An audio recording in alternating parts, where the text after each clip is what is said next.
Hello there. Right, last one from me today, this one. This is a story I've been wanting to share for a couple of weeks. I was going to leave it a few months until we got further in and more people watching, but I've raised something similar in the last day or two, so we'll finish off with this. And I did say today I was going to post this today, so here it goes. I read a story in the press about, I'd say 6 or 8 weeks ago now. It may be slightly longer. And it's similar to the story, or it's a backup from the story that I shared about the Lyric Theatre about 3 or 4 weeks ago when I first started the channel. But it's a bit more in depth and it's a bit more, to my mind, shocking. I wonder what you think now. I read this story. I'll get bits of it wrong. I won't make it up, but they'll be slightly wrong. But the end part is spot on. And it's the end part that matters. But the bits I get wrong, it's only because I can't remember exactly what the bits were, but I'll give it in layman's terms the way I sort of remember it.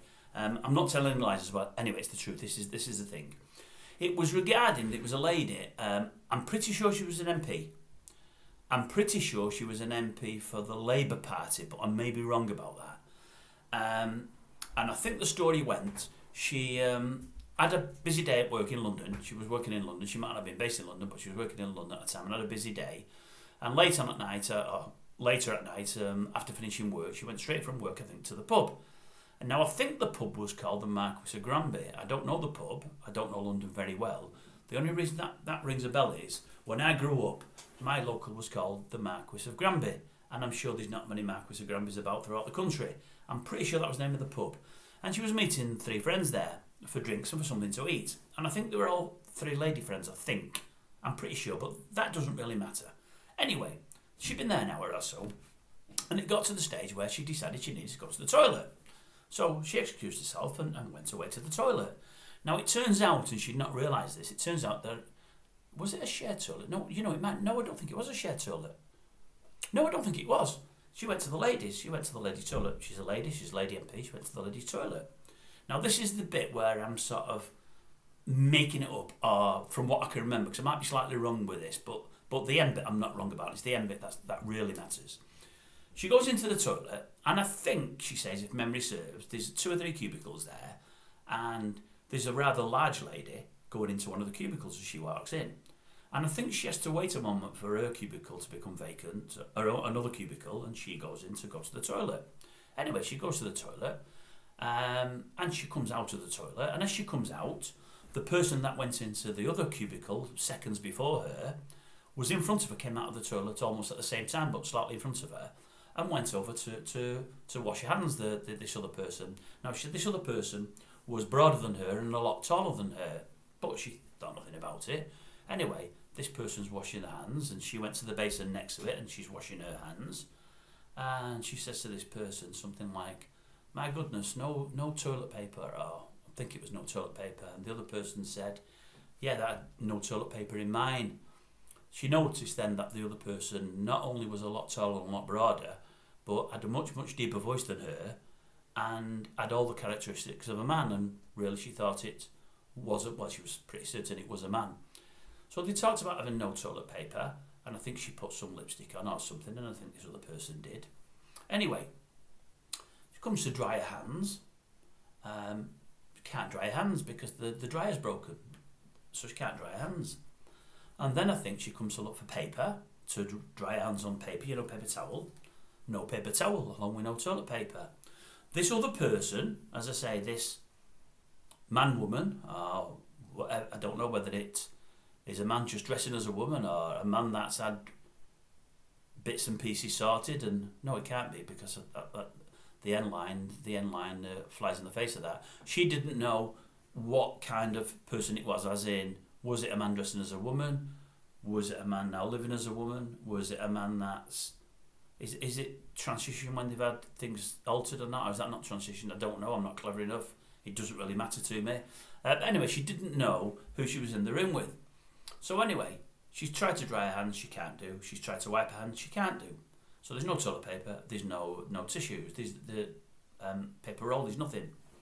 This other person says gone to the door to go out, and she said to this other person, "Well, all I can do is wipe my hands on my dress and dry my hands on my dress." And this other person said, "Yeah, I don't know what I'm going to do. Maybe I'll dry mine on my penis." And And she said, like the world just stopped, and I thought to myself, oh my God, what did that person just say? So she's thinking, has that person said it to me to upset me? To shock me? To frighten me? And at that time I'm thinking to myself, there's a person in here that's much taller than me, much broader than me, doesn't sound like a woman, doesn't look that much like a woman. I think I remember that, but I've looked very manly, I think. And letting her know that they've still got a penis, and she's thinking, I'm in here alone with nobody else, no one else has come in, and I'm thinking, I feel threatened, I feel worried. Now at this, the person who said this opens the toilet door and walks out, but she says I stood there for a minute or two, stunned, and I goes back to my table where my friends are, thinking, anything could have happened to me in there then. I wasn't in there with a woman really, I mean I'm there with someone that's still got the old member, and the person's letting me know that they've got a member. They're letting me know obviously to shock me, but maybe she thinks also to frighten me, and she's thinking, is it right that anybody can go in a ladies' toilet? And I'm not sure of you as it is. I don't know what you people feel, but I'm not sure it is. And I would have hated my wife and my daughter was to have been in that toilet at that time. But that's how the world in some instances is getting, and it's just crazy, and I'm not sure it's right. I noted about a week ago, I don't know if you noticed the thing I did yesterday on the King's coronation. It was a mishmash of thoughts on my behalf, that's all it was, thoughts. And one of my thoughts was I'm not keen on Seb Coe. I know he won gold medals for us and I supported him, although I've always been a Steve Ovett fan. But I've always thought Coe hasn't done a good job ahead of the Olympics. I think he turned away from various drug issues and sponsorship issues and did a lot. And I think he's always at the opening of everything. And I think he's always got his hands open there for a few quid here or there. Anyway, I'm not keen on him. But I noticed a week or two ago, I think the Olympic Committee have decided no more men who now identify, is that the word, as women, or women who identify as men can go in the Olympics. Now I think the first person that went in the Olympics or have gone in high level sports, be it World Championships, Olympics, was probably 3 or 4 years ago now, or maybe even longer.